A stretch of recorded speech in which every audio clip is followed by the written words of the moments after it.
کیا مردوں اور عورتوں کے حج میں کوئی فرق ہے یا ایک ہی طرح ہوتے ہیں؟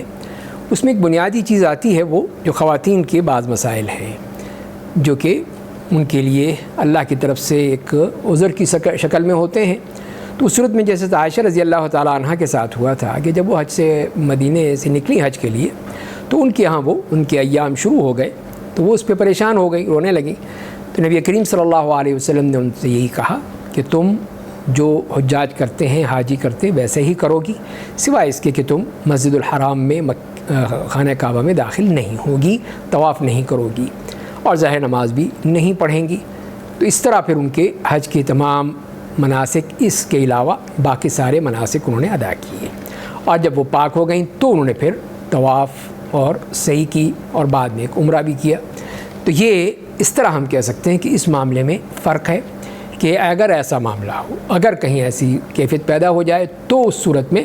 ان خواتین کو بھی نیت تو کرنی ہے۔ احرام میں فرق صرف یہ ہے کہ وہ اپنے کپڑوں میں احرام باندھیں گی،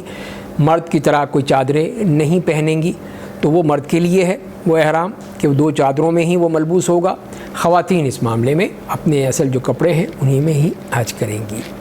اور یہ ان کے لیے فرق آ گیا ایسی صورت میں کہ جب کہ وہ مسجد میں نہیں جا سکتی تو باقی وہ اعمال کریں گی، اور جب پاک ہو جائیں گی تو پھر وہ طواف اور سعی کر کے اپنے حج کو مکمل کر لیں گی۔ اس لحاظ سے فرق ہوا۔